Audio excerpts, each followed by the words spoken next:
Hola Patreons, ¿cómo están? Espero que muy bien. Bueno, como siempre acá respondiendo sus dudas, sus preguntas que me mandan a través de Patreon. Así que bueno, tengo un par de preguntas que me mandó Sebastián que me parecen interesantes y voy a tratar de darles respuestas a través de un video. ¿Sí? Entonces dice Sebastián: hola Juan, ¿cómo te encuentras? Tengo dos dudas. Una, en realidad son tres dudas ahora que las veo, pero bueno, tengo dos dudas. Uno, tengo una vaga idea de la diferencia entre el otro, con O minúscula, el otro, con O mayúscula, y el gran otro. Me gustaría esclarecer más mis dudas sobre estos conceptos contigo. Bueno, Sebastián, vamos de a poco. Primero, entre esas tres opciones, el otro con O mayúscula o con A mayúscula, porque en francés se escribe con A, ¿no? Y el gran otro no es ninguna diferencia, es lo mismo. Se llama el gran otro al otro con A u O mayúscula. Entonces la diferencia tiene que ser entre el otro con O minúscula y el otro con O mayúscula, ¿no? El otro con O minúscula es el semejante, el partener, digamos. El otro en tanto que, por ejemplo, en tanto que yo soy alguien, Sebastián para mí es otro, ¿no? O mis pacientes para mí es otro, o mis amigos para mí son otro, ¿sí? En ese sentido, en el sentido del semejante, cuando digo el semejante me refiero en los términos de la relación imaginaria, ¿no? O sea, estoy yo y está el otro. En esos términos, nosotros estamos todos al mismo nivel. Yo soy uno, otro es otro, para ese otro yo soy el otro y así, ¿no? En los términos del semejante. Ese es con O minúscula y pertenece al registro de lo imaginario, ¿sí? Porque es lo que ustedes pueden calcular con la visión, con la escucha, con el tacto, lo que se les presenta como información sensible del mundo, digamos. Ese otro es el otro con O minúscula y es el semejante, es cualquier otro que ustedes, con respecto a ustedes, otro, o sea, su pareja, sus hermanos, sus madres, sus padres, todos, ¿bien? Su analista, sus pacientes, otro. El gran otro, o como le decías ahí en el texto, o el otro con O mayúscula, no es nadie. No es ninguna persona, ustedes no lo pueden identificar con ningún sujeto y es más bien un lugar. El otro es un lugar, es el lugar que en la teoría de Lacan se le destina a aquel lugar donde habitan, por decirlo de alguna forma, todos los significantes. Es el tesoro de los significantes. Es el lugar donde están todos los significantes, ¿sí? Por ende, Lacan en el seminario 17 dice justamente que la existencia del significante hace surgir al otro como campo. O sea, el otro es un campo, es un espacio, es un lugar. O sea, tiene una connotación mucho más de lugar que de persona, ¿sí? No es nadie el otro no es alguien, ¿sí? No es ninguna persona, ni ninguna tampoco entidad, es solamente un lugar. El otro es un lugar, el lugar donde se encuentran todos los significantes. Ahora bien, bueno, esa es la diferencia. Iba a pasar a las siguientes preguntas, pero primero las voy a leer. El otro con O minúscula es el semejante, el otro con A mayúscula o con O mayúscula es el lugar donde se encuentran los significantes, el tesoro de los significantes. 2. ¿Cuándo se considera que una persona entra en análisis? Bueno, aquí hay varias perspectivas distintas, ¿no? Por ejemplo, hay gente que piensa que cuando una persona ya llama y viene al consultorio y plantea sus cuestiones y empieza a asociar libremente, ya hay análisis ahí, por ejemplo.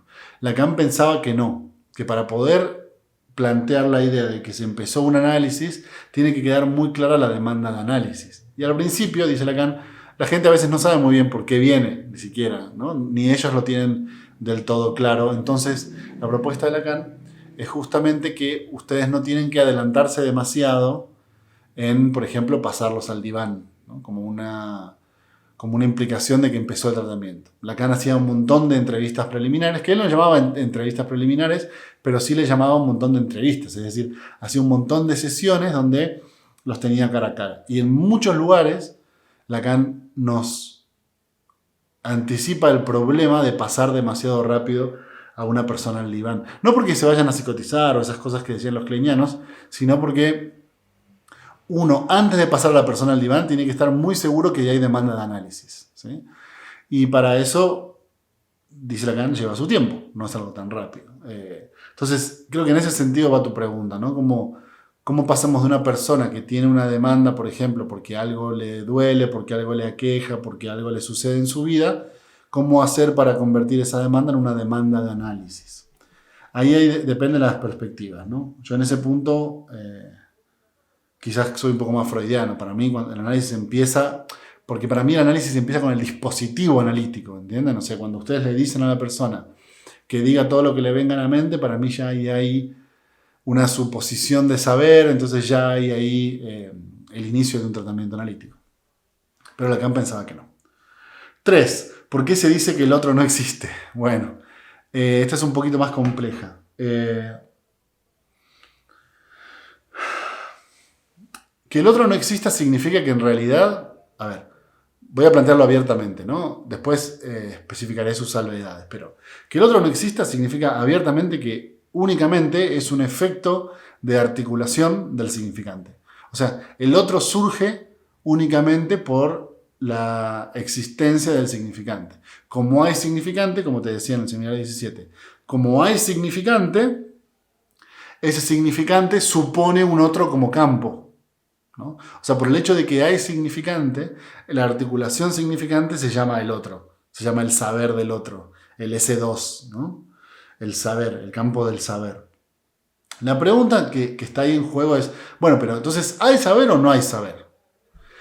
Por un lado sí, en el sentido de que si ustedes articulan un significante con otro significante, ya tienen algo en el orden del saber, ¿no? Si tienen un S1 en relación a un S2, ya tienen algo armado en el orden del saber. Lo interesante es que ese saber en realidad no es un saber en los términos de hay alguien que sepa. O sea, no es un saber en los términos de Dios sabe por qué hace las cosas. No es un saber en los términos de la naturaleza es sabia.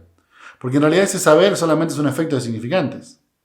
Entonces, en ese sentido el otro no existe. O sea, Lacan dice precisamente en la cita que les dije recién, dice, el otro surge por la pura articulación. El otro, entre paréntesis, cosa que no hay tal otro, dice Lacan, surge como campo por la existencia del significante. Entonces, bueno, ahí por un lado lo hay, en el sentido de que si surge como campo, hay campo del otro. Por otro lado, no hay en realidad tal otro en el sentido de alguien que sepa o un lugar que se detente el saber. Porque ese saber, ¿qué es?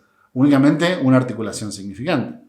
Ahora, alguien que esté en contra de esta propuesta me podría decir muy atinadamente, bueno, pero el sujeto, por ejemplo, no es nada más que una articulación significante. ¿Y existe o no existe? Y sí, existe, digamos, aunque tiene una existencia profundamente virtual, porque si ustedes desarticulan esos dos significantes, automáticamente pierde la existencia del sujeto, ¿no? Lo mismo pasa en el campo del otro. Entonces, quizás una forma de sutil de plantear la diferencia, la he escuchado en algunos colegas, por ejemplo, mi amigo Marcelo Augusto Pérez, él lo que dice es, el otro existe pero está barrado. Que es lo mismo que decir que el sujeto existe pero está barrado. O sea que por surgir de un efecto significante, en realidad existe como tal, porque cualquier articulación significante crea su existencia, pero su existencia es virtual, ¿no? O sea, si ustedes cambian esa significación, cambia el sujeto. O sea, no es una entidad material, sustancial, sobre la cual ustedes se puedan apoyar. Miller en eso es mucho más radical y dice, en realidad el otro no existe. O sea, el otro es una pura suposición, de articulación de saber. Y es que es cierto, la pregunta es si una suposición de articulación no le da ya cierta característica de existencia. Yo pensaría que en términos generales no, con la salvedad que acabo de explicar, ¿no? Que por supuesto que en una neurosis lo que opera es un cierto saber que no es sabido por el individuo, pero es un saber operatorio que desde el otro le hace suponer al neurótico que hay cosas que son así, que se tienen que hacer así, que no se pueden dejar de lado, que no se pueden cambiar. Entonces, obviamente que ahí hay un otro y el saber de ese otro es determinante para la articulación de esa neurosis. Ahora, no se trata un poco, es un poco una pregunta para reflexionar, no se trata un poco de que hacia el final de una neurosis o hacia el final de un análisis uno se dé cuenta que ese otro en realidad no era nadie, digamos que uno como neurótico tiende a encarnar al otro en situaciones o en personas o en momentos, pero en realidad a nadie le importa, ¿entienden? O sea, si, este sería como mi defensa de la idea de que el otro no existe. ¿En realidad hay alguien observando al neurótico para que actúe de cierta manera como tiene que actuar? No. No. Es una existencia virtual. Es una pura existencia virtual que el neurótico supone por el hecho de que hay lenguaje, ¿no? Pero claramente la función de un análisis es establecer abiertamente que esa existencia, si es que la hay, es virtual. Pero realmente a nadie le importa. Es decir, a nadie le importa si él se lava las manos 3 veces, a nadie le importa si cerró bien o no cerró bien el auto, a nadie le importa si es bueno, a nadie le importa si es malo, ¿no? Entonces, me parece que eso por un lado, aunque hay algunos colegas que lo leen en términos de, ok, entonces si el otro ha muerto, caemos en el nihilismo absoluto. Yo pienso que no. Yo pienso que ese nihilismo, por un lado, es un nihilismo, obviamente, porque no hay nada, porque no hay otro. Al mismo tiempo, tiene una posibilidad creadora, ¿no? Creativa, de que uno pueda encontrar el propio sentido. Pero ese sentido no está dado, obviamente que no está dado. Digamos, al universo, a la naturaleza, le da exactamente lo mismo que estés o no estés. Que tu vida sea de cierta forma o que no sea de cierta forma.